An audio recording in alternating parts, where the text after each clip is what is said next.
अस्सलाम वालेकुम, आदाब, नमस्कार, सत श्री अकाल। मैं सहल कुरैशी इस वक्त स्विट्जरलैंड के जिनेवा में मौजूद हूँ और ये सिमेट्री जिसे कहा जाता है अंग्रेजी में और हम हिंदी उर्दू में इसे कब्रिस्तान कहते हैं, शमशान कहते हैं।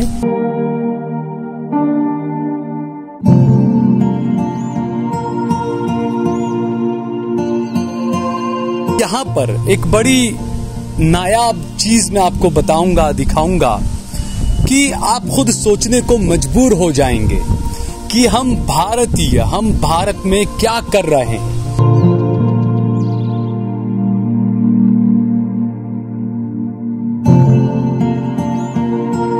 इस कब्रिस्तान में आप देखिए कि आपको ये क्रॉस का निशान दिखेगा, जिससे आपको अंदाजा आएगा कि ये किसी ईसाई की, किसी क्रिश्चियन की कब्र है। इस कब्रिस्तान में आप देखिए दूर दूर तक हर जगह आपको नजर आएंगी सारी कब्रें, जो सारे क्रिश्चियंस को आपको नजर आएंगे।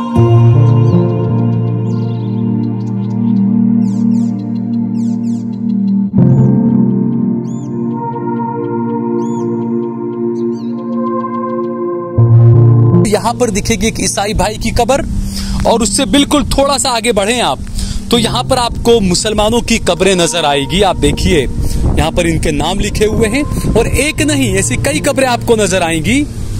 ये आप देख सकते हैं, ये लगातार जो कब्रें हैं ये मुसलमानों की कब्रें हैं।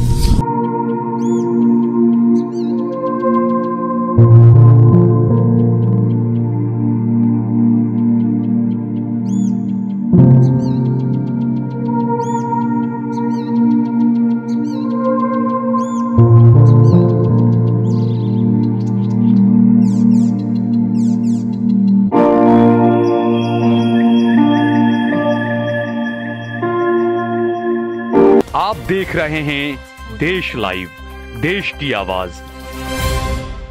अस्सलाम वालेकुम, आदाब, नमस्कार, सत श्री अकाल। मैं सहल कुरैशी इस वक्त स्विट्जरलैंड के जिनेवा में मौजूद हूँ और ये सिमेट्री जिसे कहा जाता है अंग्रेजी में और हम हिंदी उर्दू में इसे कब्रिस्तान कहते हैं, शमशान कहते हैं।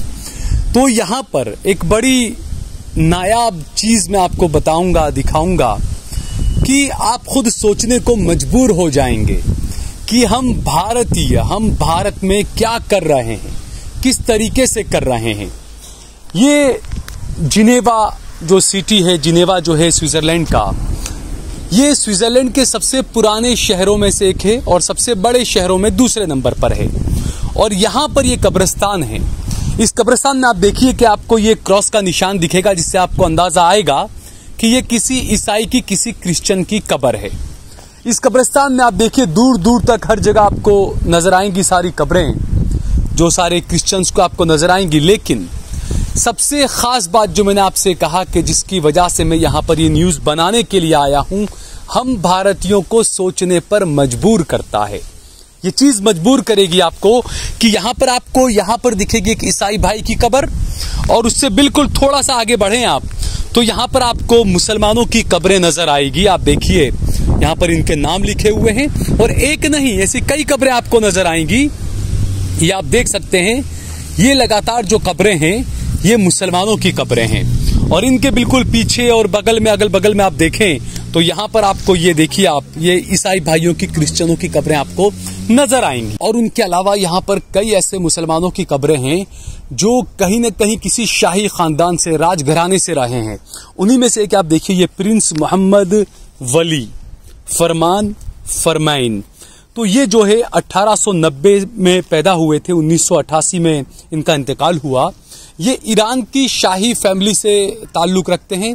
ईरान से ये आ गए थे स्विट्जरलैंड, जिनेवा, और यहाँ पर उसके बाद में पूरी जिंदगी यहीं रहे। इनका पूरा परिवार यहीं पर रहा। तो ऐसे और भी कई सारी यहाँ पर मुसलमानों की कब्रें हैं। मैं यहाँ पर और भी इसी तरीके की एक कोई जो शाही फैमिली थी ईरान की, उन्हीं के परिवार के एक और थे, वो भी मैं आपको बताऊंगा। ये देखिए, SAI प्रिंस अहमद रजा पहलावी, ये जो है वो 1925 में पैदा हुए थे, 1981 में इनका इंतकाल हुआ।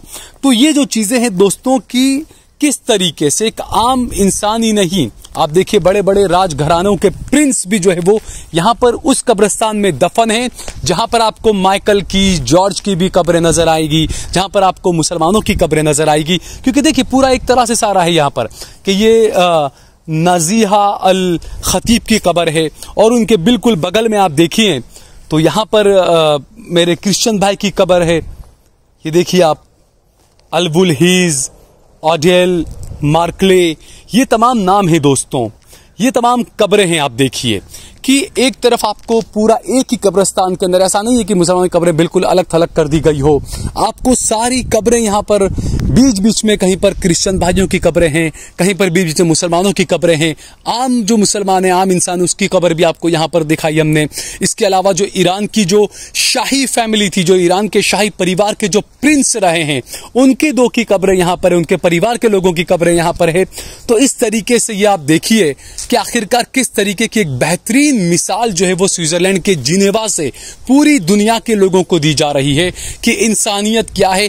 क्योंकि मरने के बाद, जिसे कहते हैं ना, कुछ लोग कहते हैं आखिरत कहते हैं, कुछ लोग कहते हैं डे ऑफ जजमेंट कहते हैं। तो जब डे ऑफ जजमेंट जब होगा तो वहां पर राजा, महाराजा, कोई लेबर हो, काम करने वाला मजदूर हो, पैसे वाला हो, आईएएस ऑफिसर हो, आईपीएस ऑफिसर हो, बड़ा बिजनेसमैन हो, ऐसा कुछ भी नहीं होगा। डे ऑफ जजमेंट के दिन आप सब एक साथ उठाए जाएंगे।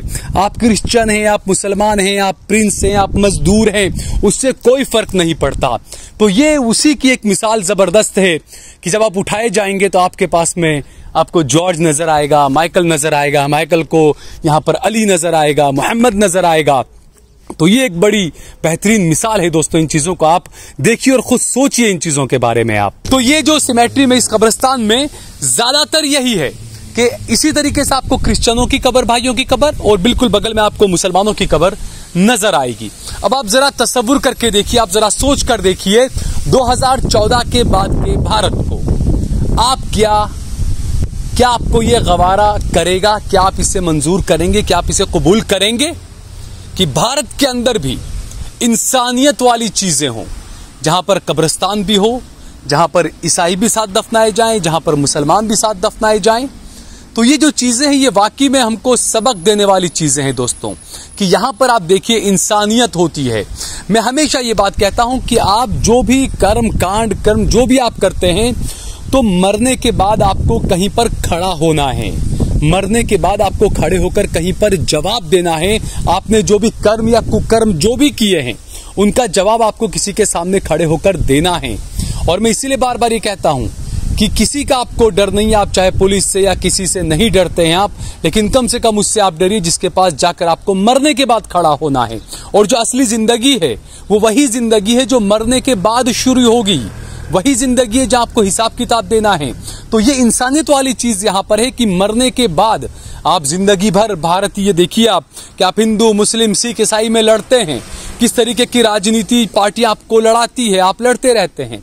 लेकिन यहां पर आप ये देखिए कि किस तरीके से भाईचारा मरने के बाद भी बरकरार है, कि एक तरफ लॉरेंस की और जॉर्ज की कब्र है और दूसरी तरफ अब्दुल्ला की और अली की कब्र है।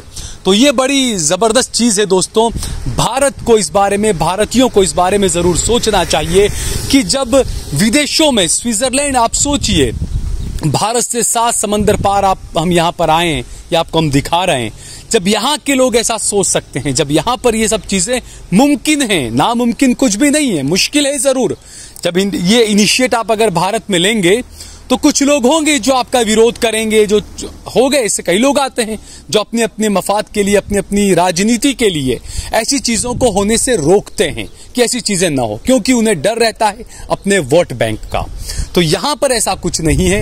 ये एक मिसाल है, और सिर्फ भारत के लिए ही नहीं, मैं पूरी दुनिया के लिए मिसाल बताऊंगा ये, कि पूरी दुनिया के लिए मिसाल है कि आप अपनी अपनी चीजों को आप जीते जीतो आप लड़ रहे हैं। जैसे आप बात करें भारत के गुजरात की, तो गुजरात में कानून है डिस्टर्ब्ड एरिया एक्ट, अशांत धारा। वहां पर हिंदू मुसलमान का मकान न खरीद सकता है, न बेच सकता है, न कोई मुसलमान हिंदू का मकान खरीद सकता है, न बेच सकता है।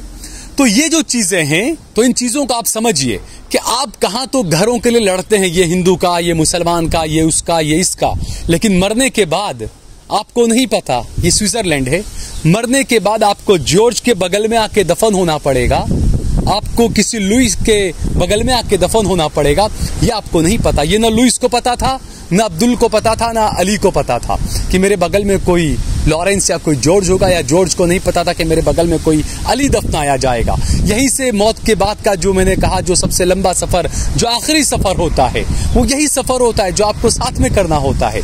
तो भारत को, भारत सरकार को, भारत के लोगों को भी इस बारे में जरूर सोचना चाहिए कि भाईचारे की इससे बेहतर मिसाल आपको पूरी दुनिया में मेरे ख्याल से और कहीं नजर नहीं आएगी। अगर ये वीडियो आपको पसंद आया हो तो इस पर ज्यादा से ज्यादा कमेंट करें, इसे लाइक करें, इसे ज्यादा से ज्यादा शेयर करें। अगर आपने हमारा चैनल देश लाइव सब्सक्राइब न किया हो तो हमारे चैनल को जरूर सब्सक्राइब करें।